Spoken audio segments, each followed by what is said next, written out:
professora Graciela Caroline Gregolin, coordenadora de pesquisa e iniciação científica do Centro Universitário de Pato Branco, apresentou os resultados de sua tese de doutorado desenvolvida no Programa de Pós-Graduação em Nutrição e Saúde Pública da Faculdade de Saúde Pública da Universidade de São Paulo, USP. O estudo, intitulado Sustentabilidade na Aquisição de Alimentos do Programa Nacional de Alimentação Escolar, propõe uma análise aprofundada sobre como a alimentação escolar pode contribuir para sistemas alimentares mais sustentáveis. A pesquisa resultou na criação de uma ferramenta inovadora, o Índice Multidimensional de Sustentabilidade.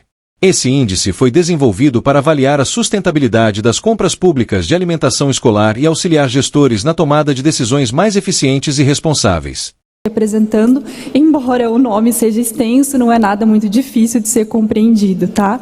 E agradeço ao vereador também, Alexandre, pela sensibilidade em relação à temática, né?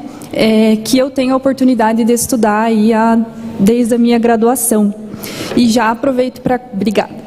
Aproveito para comentar que, inclusive, a minha dissertação de mestrado, ainda em 2014, 2015, eu também fiz um estudo de caso aqui no município de Pato Branco e a gente pôde acompanhar, então, a evolução do município nessa questão da alimentação escolar, tá? Só destacando que não há nenhum tipo de conflito de interesse em relação a essa pesquisa e aos dados aqui apresentados. Brevemente eu vou falar uma contextualização para a gente entender o porquê que o PNAE tem relação com sustentabilidade. Vou falar sobre a alimentação escolar no estado do Paraná e aí a gente localiza um Pato Branco nesse cenário para a gente identificar como estamos. E depois de reflexões finais. Então, acho que só de uma maneira muito rápida, a gente precisa pensar, talvez alguns já tenham ouvido esse termo, que é o termo de sindemia global. A gente fala em coexistência entre desnutrição, sobrepeso, obesidade e mudanças climáticas, né? Então, não há como a gente falar em saúde sem a gente pensar nas questões ambientais também, nas questões socioculturais, nas questões socioeconômicas, de sociobiodiversidade, etc. Tá? Então, o sistema alimentar, ele impacta nas mudanças climáticas ao mesmo tempo em que as mudanças climáticas elas vão impactar nos sistemas alimentares. Então, a gente teve um triste episódio muito perto aqui de nós, né, no município vizinho. Então, se a gente pensar nesses eventos extremos climáticos, isso tem um impacto na alimentação, na produção de alimentos e na segurança alimentar e nutricional também. E as crianças, elas são uma população vulnerável nesse sentido. E a alimentação escolar, ela representa, então, não só uma maneira de alimentar essas crianças, mas também de contribuir para sistemas alimentares mais sustentáveis, onde a gente possa pensar daqui a muitos anos como vai ser essa produção e essa oferta de alimentos. Então, o PNAE, ele é uma forma de enfrentar, né, as múltiplas formas de desnutrição, de má nutrição e crise climática. A gente pode construir dietas e sistemas alimentares mais sustentáveis, economicamente, culturalmente, socialmente, ambientalmente, a partir dele. Promover o direito humano à alimentação adequada e à segurança alimentar e nutricional.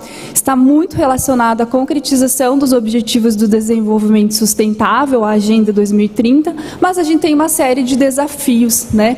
É uma política pública, de certa forma, consolidada, mas ainda com muitos desafios. Então, como que a gente está em relação a isso no Paraná?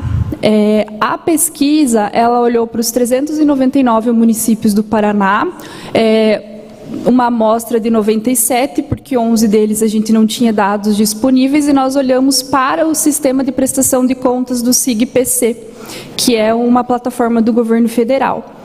E conseguimos olhar apenas para os recursos federais, porque dados municipais nós não temos disponíveis a acesso público, tá? Então, aí nós olhamos uma série de variáveis que eu vou mostrar aqui nas tabelas. A primeira delas foi o percentual de aquisição da agricultura familiar. A lei até ano passado previa 30% de compra da agricultura familiar, né, com o recurso do governo federal, e agora, a partir desse ano, é pelo menos 45%.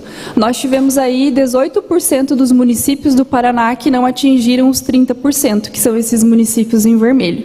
Já dando um spoiler, o município de Pato Branco ficou aí acima de 50% de aquisição da agricultura familiar no ano de 2022, tá? É só só lembrando que esses dados são do ano de 2022. Em relação aí ao percentual de alimentos in natura e minimamente processados, a maioria dos municípios do Paraná, ele comprou mais de 85% dos recursos em alimentos in natura e minimamente processados.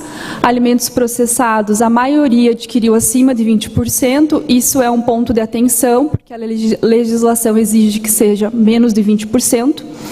E a gente teve alguns municípios que também adquiriram alimentos que são considerados como proibidos pela legislação, que são alimentos açucarados e entre outros. Em relação aos orgânicos, né, então esse é um gargalo que persiste não só no estado do Paraná, mas em outros estados também, tá? Então, quase 90% dos municípios, eles adquiriram menos de 5% dos recursos em alimentos orgânicos ou agroecológicos. Quando a gente pensa isso do ponto de vista ambiental e sociocultural, isso é um ponto de atenção significativo, tá? E, inclusive, teve muitos municípios do Paraná com 0% de aquisição. Em relação aos alimentos da sociobiodiversidade, 90% dos municípios adquiriram um pouco mais de 5% de alimentos da sociobiodiversidade. Tem uma legislação brasileira que institui quais são os alimentos da sociobiodiversidade, porque são alimentos que são produzidos regionalmente, localmente, e eles permitem uma diversidade da dieta e também promover a tradição e a cultura alimentar local, né? Por isso que é importante a gente olhar para esses alimentos. E em relação aos alimentos regionais, a gente já tem um cenário um pouco melhor, que aí então mais de 50% dos municípios ficaram aí entre 15% e 30% da aquisição. Vale só a gente citar que no Paraná como um todo, a agricultura familiar, ela é quem fornece a maior parte dos alimentos in natura e minimamente processados, também processados e ultraprocessados, a gente já vai entender quais são, alimentos orgânicos, alimentos da sociobiodiversidade e regionais. Isso mostra para nós que, olhando para os recursos do PNAE, governo federal, a agricultura familiar ela tem um impacto muito importante e muito significativo. Em relação aos alimentos in natura e minimamente processados, a maior parte foram frutas, legumes e verduras e carne bovina, que foi adquirida, olhando para o recurso total. Em relação aos processados, foram os pães. Aos ultraprocessados, hambúrgueres, bebidas lácteas, biscoitos doces, bolos, tortas e pães doces. E quando a gente olha para o recurso só da agricultura familiar, a gente observa que a agricultura familiar também é a principal fornecedora de frutas, legumes e verduras, também de pães, né? Então a gente tem muitas agroindústrias de panificados. Em relação aos ultraprocessados, são as bebidas lácteas, os iogurtes, que apesar de serem da agricultura familiar, muitos deles ainda são considerados como ultraprocessados, e bolos, tortas e pães doces também. E aqui, então, os resultados específicos do município de Pato Branco do ano de 2022. Então, em 2022, olhando para esse recurso aqui total do governo federal, e aqui vale só um pequeno adendo, que são questões metodológicas de pesquisa, mas o recurso total que nós consideramos aqui foi o recurso total disponível no sistema de prestação de contas. Então, pode ser que ele diferencie um pouco, por exemplo, do recurso que está lá na Secretaria de Finanças, tá? Pode ter uma pequena variação. Então, o percentual da agricultura familiar de compra foi 55%. Desse recurso aqui, mais de R$1 milhão, 94% foi investido em alimentos in natura e minimamente processado, isso é muito significativo. Não tivemos aquisição de ingredientes culinários com o recurso do FNDE, que é do governo federal, que é sal, açúcar, gordura e etc. Isso não significa que não tinha sal, açúcar e gordura na alimentação escolar, mas foi adquirido com os recursos municipais, tá? Processados, a gente teve apenas 2% dos recursos e ultraprocessados apenas 5%. Não teve aquisição de alimentos que são considerados proibidos no município. E aí aqui a gente começa a ter um pouquinho de gargalo, que é a questão dos orgânicos, que só 3% do recurso foi investido em alimentos orgânicos. Não tivemos a aquisição de alimentos da sociobiodiversidade, mas tivemos 27% dos recursos investidos em alimentos que são considerados regionais. Em relação ao IMUSC, que a gente nomeou carinhosamente como IMUSC para facilitar, IMUSC-PNAE, então a gente olhou para 4 dimensões: a dimensão ambiental, a dimensão saúde nutricional, econômica e sociocultural. A dimensão ambiental, nós contabilizamos o percentual de carne bovina associado em relação ao total de carne, tá? Alimentos orgânicos ou agroecológicos também. Na saúde nutricional, nós olhamos para a diversidade e para o percentual de alimentos processados e ultraprocessados. Na dimensão econômica, a participação da agricultura familiar e a complementação financeira do município. E na dimensão sociocultural, olhamos para o controle social, que é o Conselho de Alimentação Escolar, e para alimentos da sociobiodiversidade regionais. Então, aqui é o mapa do Paraná. Quanto mais azul, maior foi a pontuação desse índice, tá? Então, a gente teve municípios com 50% dos municípios ficaram com 8 pontos para menos e 50% dos municípios com 8 pontos para mais. A dimensão econômica foi a melhor pontuada, com 3, e a dimensão ambiental, a menor pontuada, com 1. Pato Branco teve uma pontuação de 12 pontos. Aqui a gente fez uma análise de grupos, né? Então a gente identificou o cluster 1, cluster 2 e cluster 3, que é grupo, né? Grupo 1, grupo 2, grupo 3. Então observamos que a maior parte dos municípios do grupo 1, que são aqueles municípios com um índice menor, com desempenho pior, eles estão localizados na região norte e nordeste do estado. E aqui no município de Pato Branco, então, desmembrando, né? Então, em relação à carne bovina, foi 62% da aquisição, orgânicos eu já comentei 3%, ultraprocessados e processados somou 5%, diversidade 42%, que são 42 itens in natura e minimamente processados diferentes adquiridos no ano. Tá?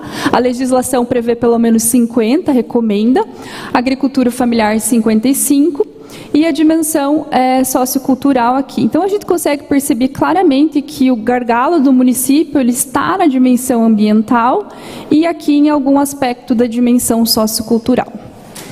E aí, como reflexões finais, vale só a gente, deixei essas 3 aqui em vermelho, que é realmente, apesar de todos os avanços legais do programa, né, da alimentação escolar, a dimensão ambiental ela permanece como importante desafio para a sustentabilidade do programa.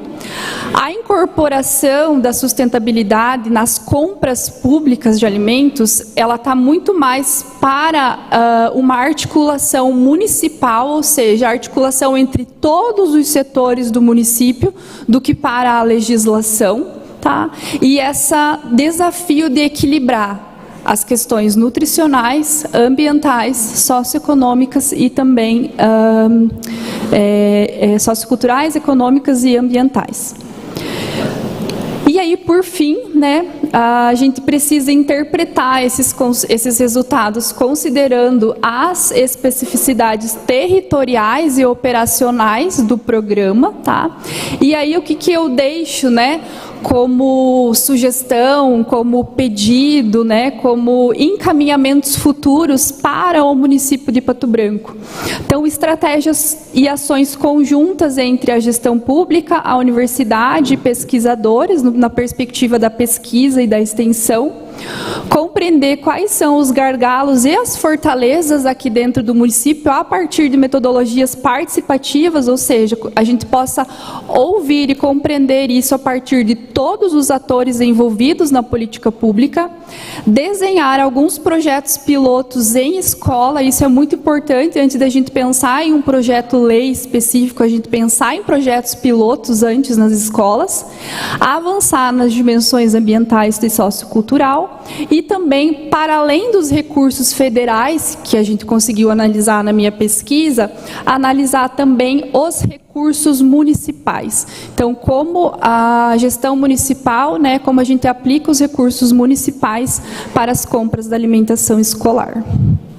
Então, mais do que medir, né, o IMUSC, todos esses dados, eles permitem qualificar decisões e orientar a transição para dietas e sistemas alimentares mais sustentáveis no âmbito da alimentação escolar. Aqui algumas referências. E eu agradeço, né, o convite e a atenção de todos vocês e fico à disposição para tirar dúvidas. E eu agradeço também a pontualidade.